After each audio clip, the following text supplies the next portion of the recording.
Hi guys, Bad thing, isn't it? how are you? All well?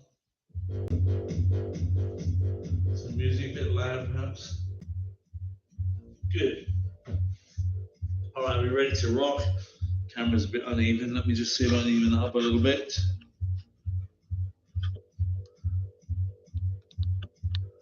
There we go. Super. Okay. Are we ready to roll then?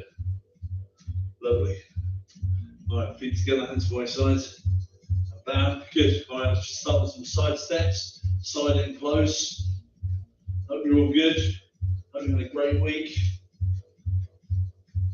Hope you've been practicing last week's lesson and you're happy and comfortable with it. You'll continue to practice that stuff as well. Yeah, good. I think we did elbows last time. We did lots of stuff on elbows. That's good. All right, let's go forward and back.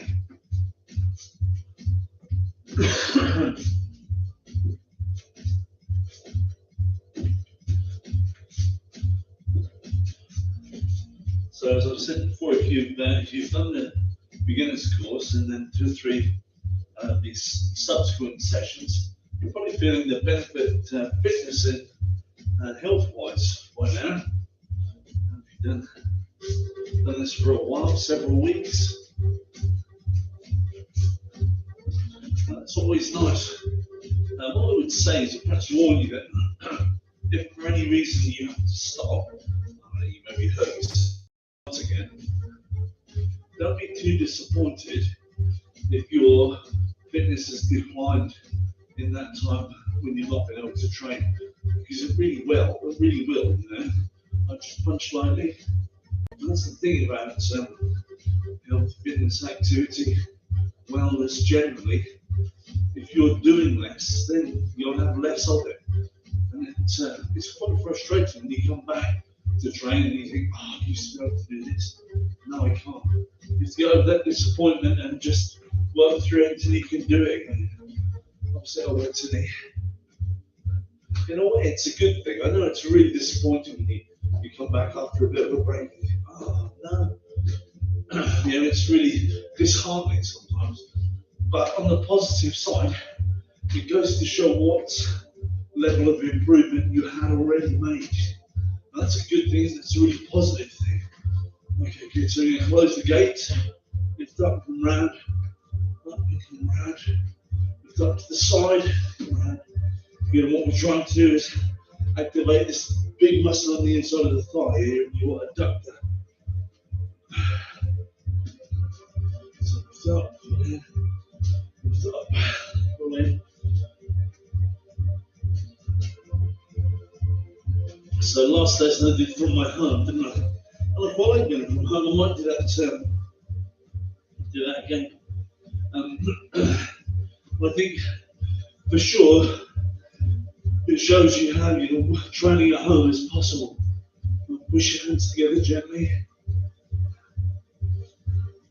and pull. I might try from a different route just so that you get a view of how you adapt any space really and push.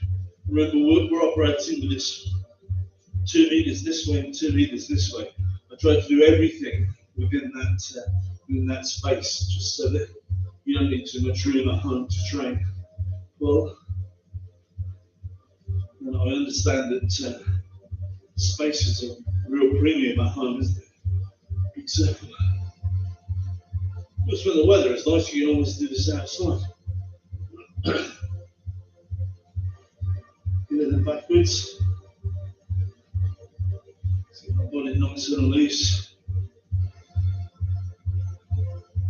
Get other arm forward.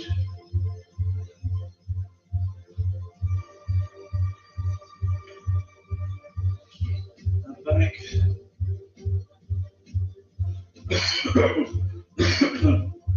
Good. Right, let's see if you can go one forward and one back. And then change direction.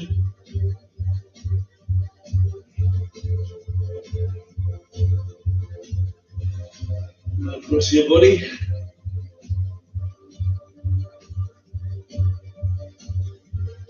Good, right, let's do opening the gate now then. So lift up and take it out to the side. Lift up and out to the side. So now we're trying to lengthen those muscles that we warmed up a little while ago. To me, this makes perfect sense. Activate a muscle first. Get to do something not too strenuous, but get to do some work. Get some blood flowing through it, get the muscle warm, and then we'll try and get it to lengthen and loosen. I often use the word stretch. Not sure if that's an accurate word, really. Just want to loosen up, allow it to go through its full range of movement.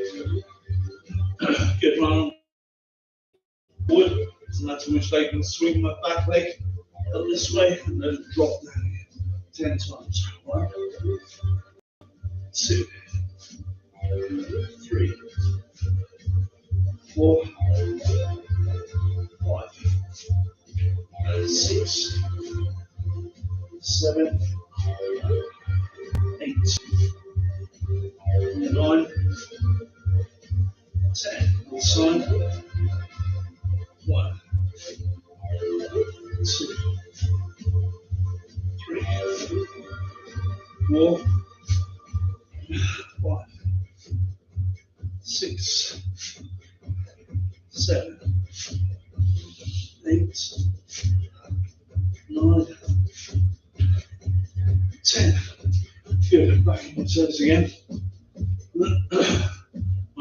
Open my legs wide. You push down this way. Yeah, I'm just again stretching this muscle on the inside here. You might think I'm obsessed with making sure that my adductor is loosened off. Well, there's some truth in that. Having had a groin strain 2 or 3 times in my career, it's not something that I enjoy. It's not fun. It aches. I do everything I can to avoid it. Just a nice gentle push down this way. Yeah, let's get back the other way, and I'm going to ball on my foot at the back. Just lower my hips down a little bit.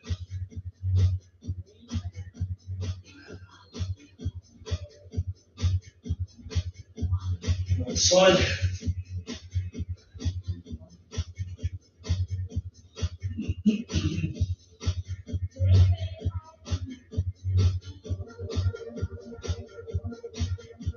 Alright, so I'm going to go with straight leg swings now, so I'll catch one leg forward. Straight, keep it straight. And obviously I'll feel that resist as I get to the top of what's comfortable with the range of movement. Then it drop back, and I go again, and hopefully it'll go a little bit further. And by the time I get to 10, I'll have a bit more range of movement. Right, so here we go. 1, 2, 3, 4, 5, 6, 7, 8, 9, 10. On the side. 1, 2, 3, 4, 5, 6, 7, 8, 9, 10. All right, get on, grab a quick drink. Coffee here.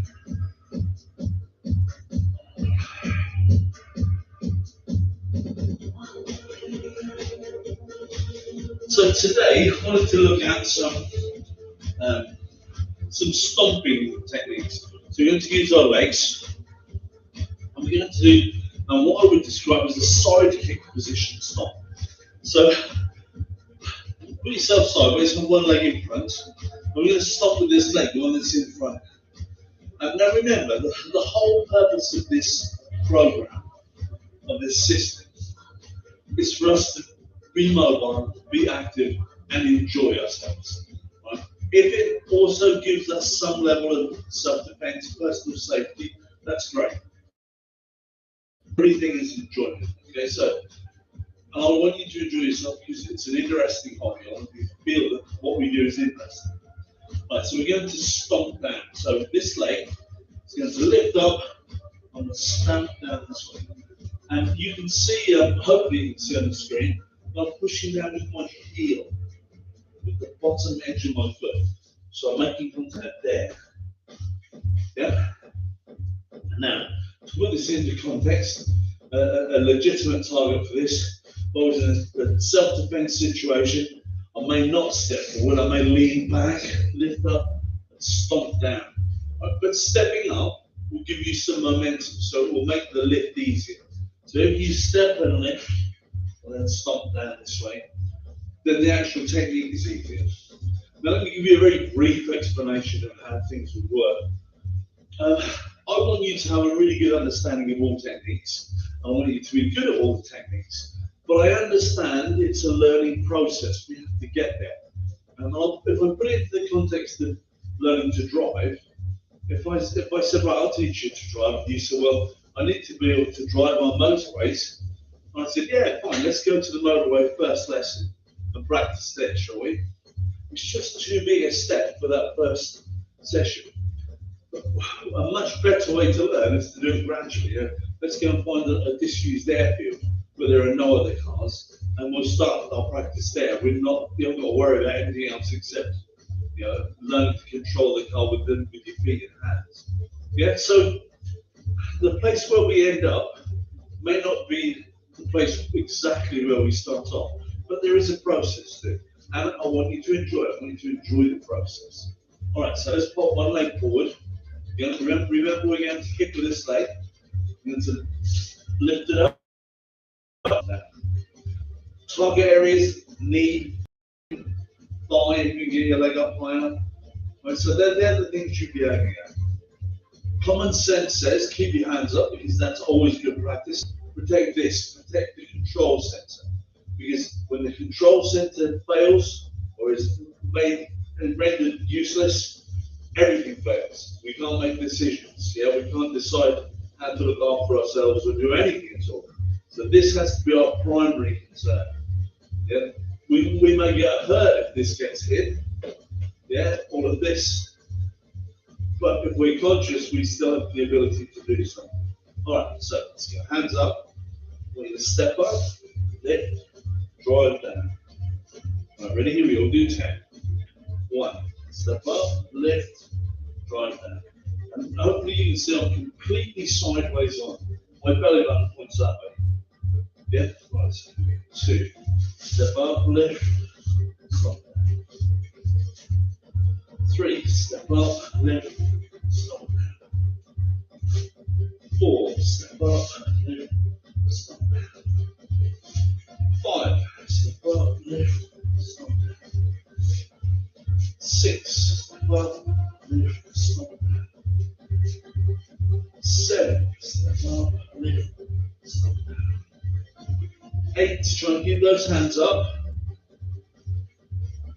9. Step up, lift, stop down. 10. Step up, lift, stop down. Good. Swap legs.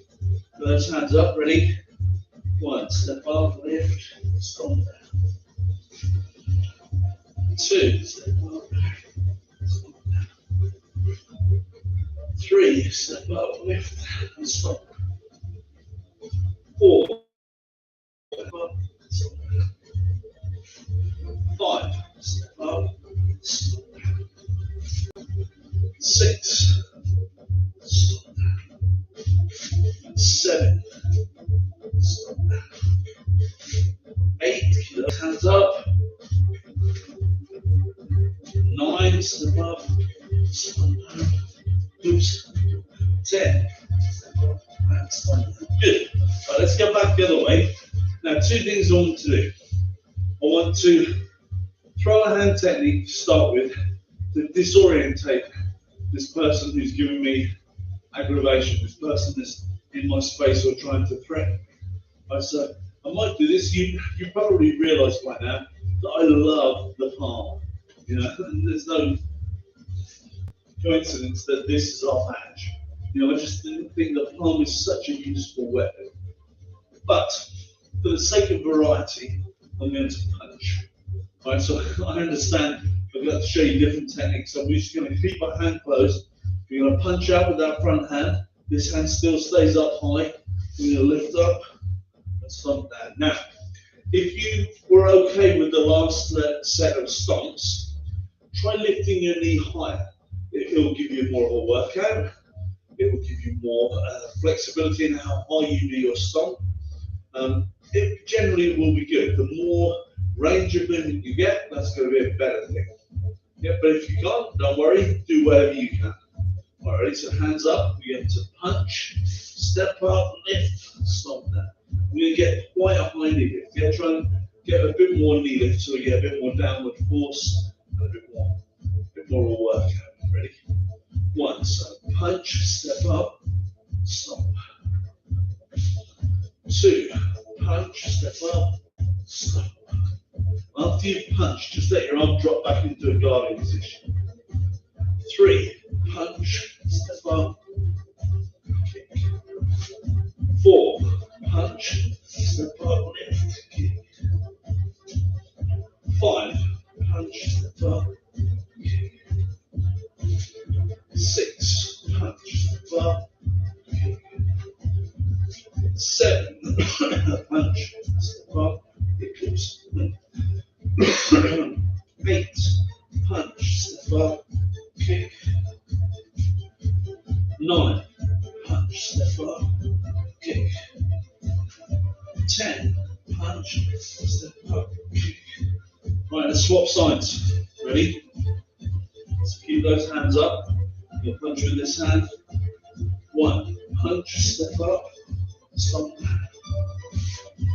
2, punch, step up, lift your leg, stomp. 3, punch, step up, stomp. 4, punch, step up, stomp. 5, punch, step up, stomp. 6, punch, step up, stomp.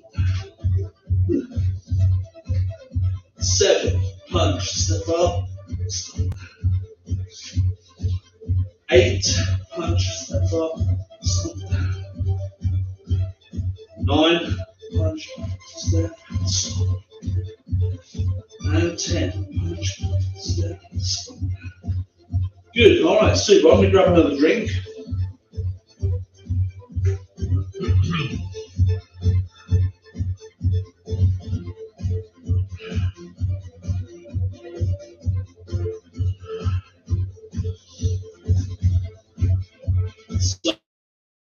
So, firstly, I like sideways on stuff because when I'm facing an opponent, it's in a sporting situation or a real life dangerous situation.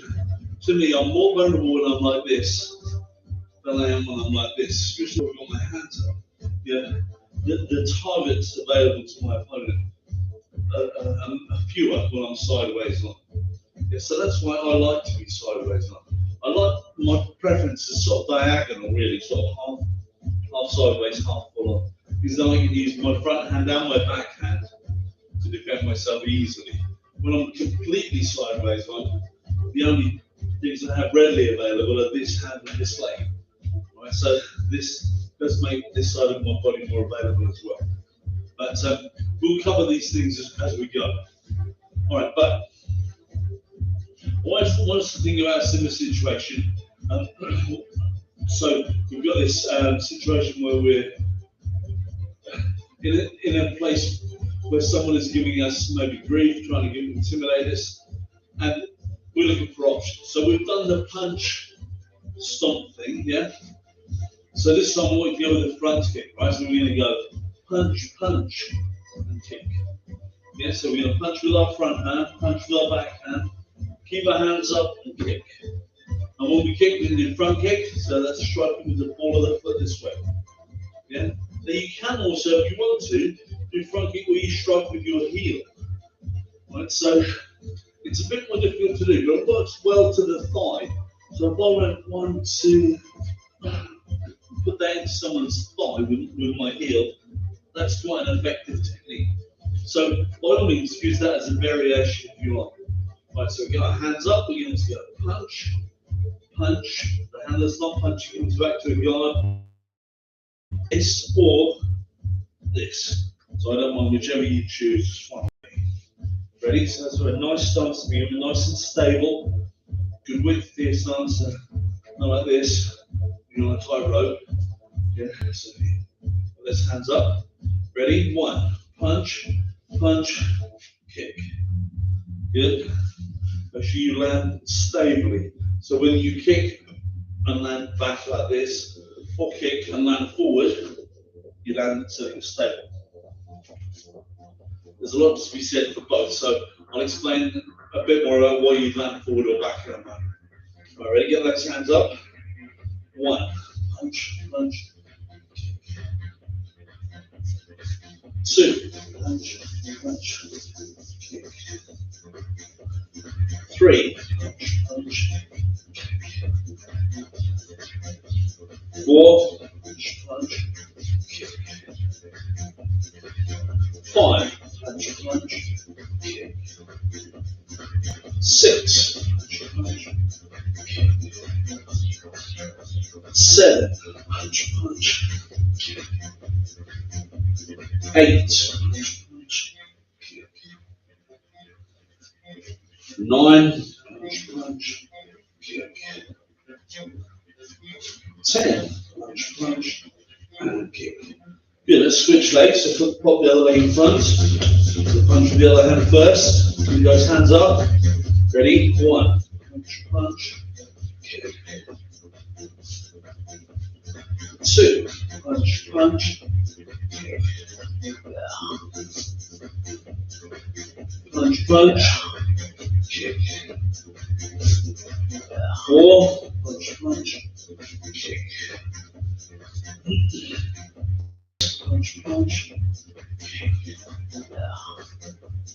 Seven. Punch, punch, kick. And behind. 8. Punch, punch, kick. 9. Punch, punch, kick.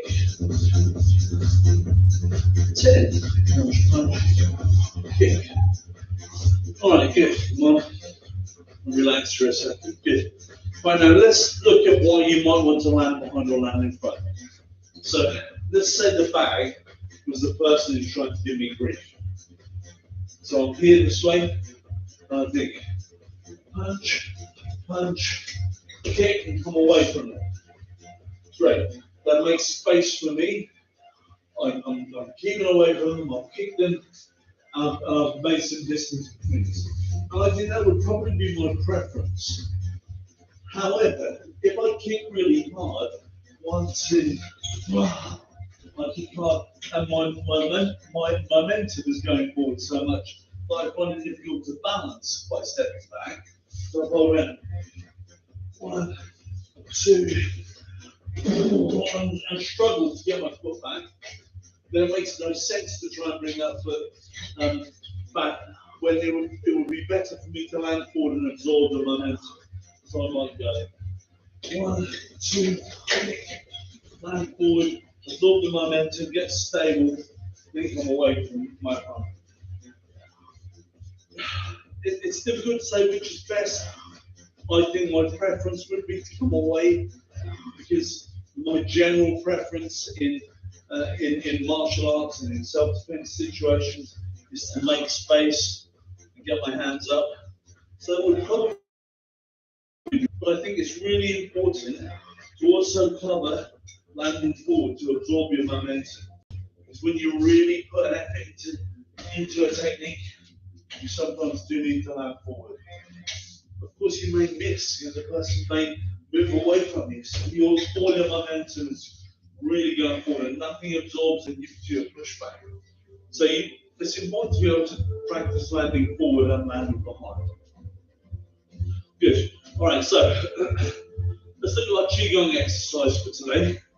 We're going to do rowing the boat. So when you place your feet a little bit wider than your shoulders, and you're going to stretch forward this way, bend your knees as though you were taking hold of an oar.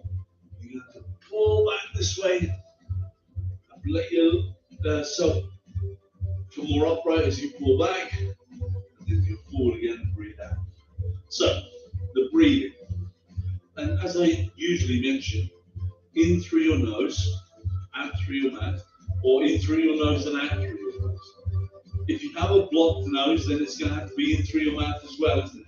But if your nose is clear and you can't breathe in through it, I would advise you to do it. It warms the air before it goes into your lungs.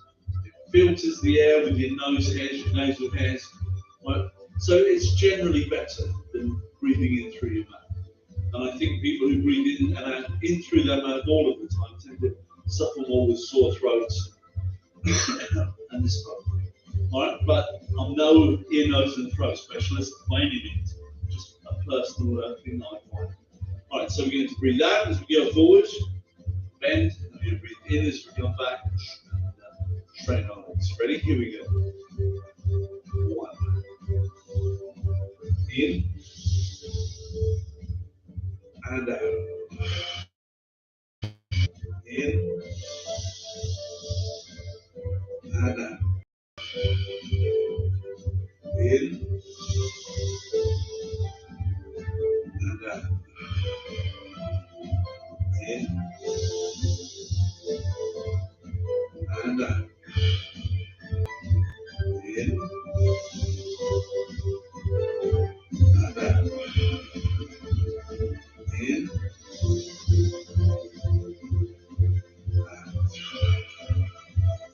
In.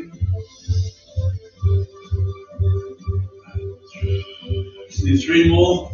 In.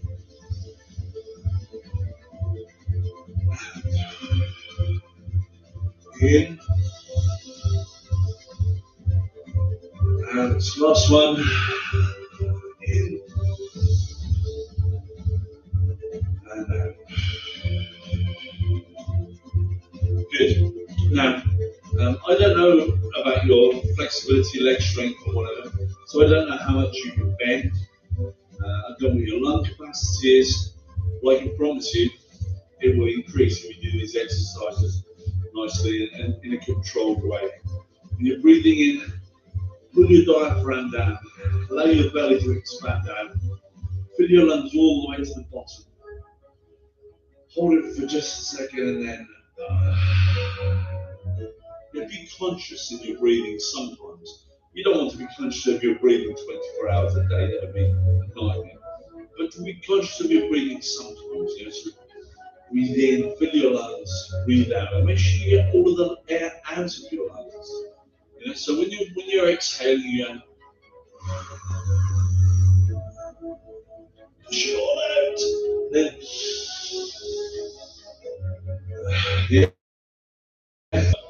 so things to think about. As I said, as I always say, try to do this session another couple of times at least before you do the next one. And never be afraid to go back and revisit old sessions. Always good for extra training. Good. Feet together, hands on your sides. Pleasure as always. See you soon.